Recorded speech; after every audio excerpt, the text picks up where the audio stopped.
The ancient Indian astrologer में आपका स्वागत है। आज हम आपको मृत्यु किस तरह आएगी, कब आएगी, किस महादशा से किस अंतरदशा में आएगी, इसके बारे में हम बताना चाहेंगे।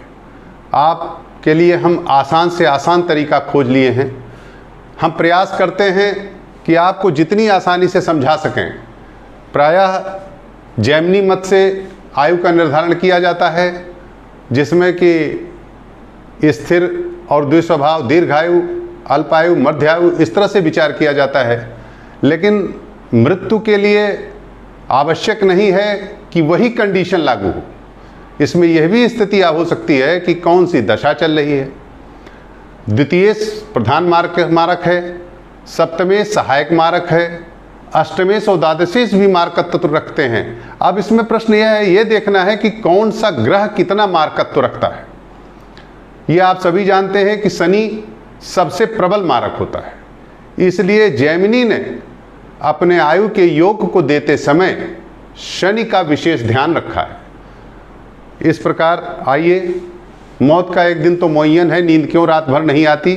हम सब मृत्यु पर चर्चा करने जा रहे हैं, जो सबके जीवन में आना है, हम सबके जीवन में आना है। और इससे कैसे हम अपने को रक्षा कर सकें, कैसे अपने को बचाव कर सकें, किस तरह से हम कौन सा जप, कौन सा तप कर सकें, लद मृत्युंजय, महामृत्युंजय समयानुकूल करना चाहिए। जिस समय दशा आवे उस समय करना चाहिए। इसलिए आज हम आपको बताएंगे कि किस महादशा, किस अंतरदशा में ऐसी संभावना हो सकती है। आइए, राशियों के 3 प्रकार होते हैं। ये देखिए ऊपर हमने लिख रखा है, और इसे अच्छी तरह समझाने के लिए हमने चार्ट बना दिया है। आप देखेंगे कि चर राशि किसे कहेंगे। मेष चर राशि होती है 1 नंबर, कर्क 4 नंबर चर राशि होती है, तुला 7 नंबर चर राशि होती है, मकर 10 नंबर चर राशि होती है। अब आइए स्थिर राशि। स्थिर राशि किसे कहेंगे। वृष 2 नंबर स्थिर राशि होगी, सिंह 5 नंबर स्थिर होगी, वृश्चिक 8 नंबर स्थिर होगी, कुंभ 11 नंबर स्थिर होगी। द्विस्वभाव राशि मिथुन 3 नंबर, कन्या 6 नंबर, धनु 9 नंबर, मीन 12 नंबर। इस तरह आज आप ये चार्ट से समझ जाएंगे कि कौन चर है, कौन स्थिर है, कौन द्विस्वभाव है। इसमें मैंने एक चार्ट दिया है, ये जैमिनी मत से देखेंगे आप कि आयु का निर्धारण के लिए 3 निम्न सूत्र हैं। कौन से 3 निम्न सूत्र हैं। लग्न व अष्टम लग्न, लग्नेश की राशि व अष्टमेश की राशि कहाँ पर है, किस राशि किस घर में है। चंद्रमा और शनि आपसे हमने बताया अभी कि शनि विशेष मारकत्व रखता है, अतः जैमिनी ने शनि को सबसे ज़्यादा प्रधानता दी है। अब इसमें हमने एक चार्ट बना दिया है, आप ध्यान दीजिएगा। लग्न व अष्टम लग्न, लग्नेश व अष्टम, चंद्र लग्न व शनि की लग्न। अब इसमें कैसे आप समझेंगे, इसलिए देखिए चर और चर अगर दोनों लग्न व अष्टम लग्न दोनों चर राशियों में हैं तो दीर्घायु होगी। इसी प्रकार से इसमें भी लग्नेश व अष्टमेश अगर चर राशियों में है दोनों तो दीर्घायु होगी। सेम चंद्र लग्न व शनि की लग्न अगर दोनों चर में राशियों में है तो सेम दीर्घायु होगी। इसी प्रकार से अगर ये चर और स्थिर हैं, एक चर में है दूसरा स्थिर में है तो मध्यायु होगी। इसी तरह इसमें भी मध्यायु होगी। अगर एक चर में है दूसरा द्विस्वभाव में है तो अल्पायु होगी। ठीक इसमें भी वही सूत्र लागू होगा। फिर हम आते हैं, अगर एक राशि लग्न स्थिर या एक स्थिर है दूसरा द्विस्वभाव है, एक स्थिर है दूसरा भी स्थिर है, तो ये अल्पायु होगी। इसी तरह इसमें भी लागू होगा, इसमें भी होगा, इसमें भी होगा, इसमें भी होगा। ठीक इसी प्रकार अगर दोनों द्विस्वभाव में है तो मध्यायु होगी। अगर एक स्थिर में है दूसरा द्विस्वभाव में है तो दीर्घायु होगी। इस प्रकार हमने 2 कंडीशन दीर्घायु की आपको बताई। एक दोनों चर में हो, यानी लग्न व अष्टम लग्न, लग्नेश व अष्टमेश, चंद्र लग्न व शनि की लग्न। अगर दोनों चर में हैं तो निश्चित रूप से दीर्घायु होगी। और अगर एक चर में है दूसरा स्थिर में है तो मध्यायु होगी। अगर दोनों स्थिर में है तो अल्पायु होगी। अगर एक चर में है दूसरा द्विस्वभाव में है तो अल्पायु होगी। हमने चार्ट बना दिया है, इस अच्छी तरह चार्ट आप बना भी सकते हैं। अब सबसे एक स्थिर होगी, एक अगर लग्न एक स्थिर है दूसरा द्विस्वभाव तो दीर्घायु होगी। इस चार्ट से स्पष्ट है। अब आइए, यहाँ मैंने विशेष एक नोट लगाया है, ध्यान दीजिएगा ये नोट, कि शनि विशेष मारक है, केंद्रगह होने से दीर्घायु को घटाता है। यदि शनि अष्टमेश हो जाए और सप्तमेश भी हो, और शनि खास तौर से कर्क लग्न की कुंडली में अगर केंद्र में है, तो निश्चित रूप से दीर्घायु के योग को घटा देगा। इस प्रकार हमने एक कुंडली लिया है आदरणीय पूर्व प्रधानमंत्री श्रीमती इंदिरा गांधी जी की, आपको समझाने के लिए।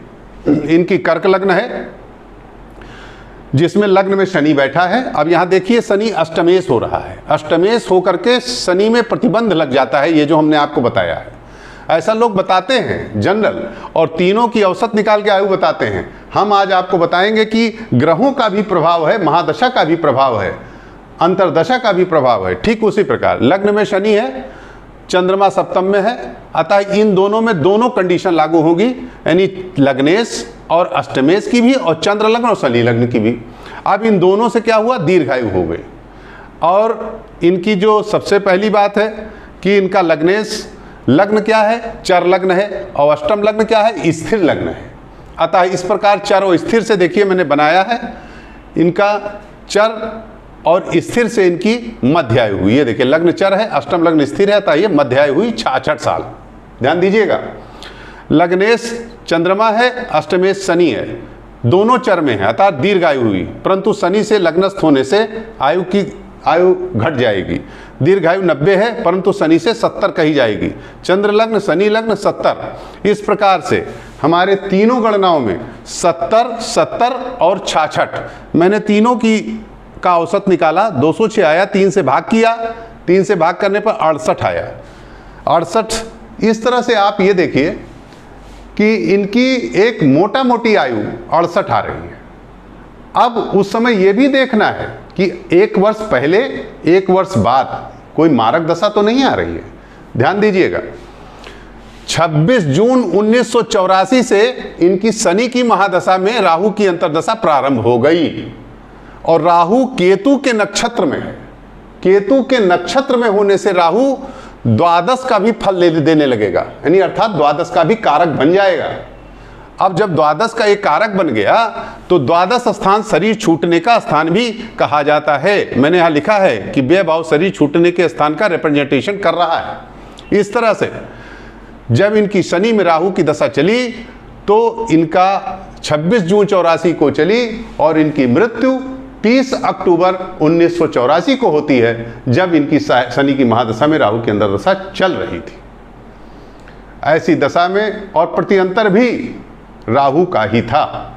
अतः इस प्रकार से आपको समझ में आ गया होगा कि हम ग्रहों का भी योग देखेंगे, महादशा को भी देखेंगे, विंशोत्तरी का भी महत्व है। इस प्रकार इन सबको देखने के बाद जब सब, ऐसा ही नहीं कि केवल हम जैमिनी के मत के इन तीनों फार्मूले को, इस सूत्र को लागू कर दें, नहीं, इसके साथ साथ हमें शनि की स्थिति देखनी होगी, फिर मार्कत्व देखना होगा, फिर महादशेश देखना होगा, अंतरदशेश देखना होगा, तब हम निर्णय लेंगे। ऐसे तुरंत निर्णय देना मृत्यु पर ठीक नहीं होता। इस तरह आप लोगों को दोस्तों समझ में आ गया होगा।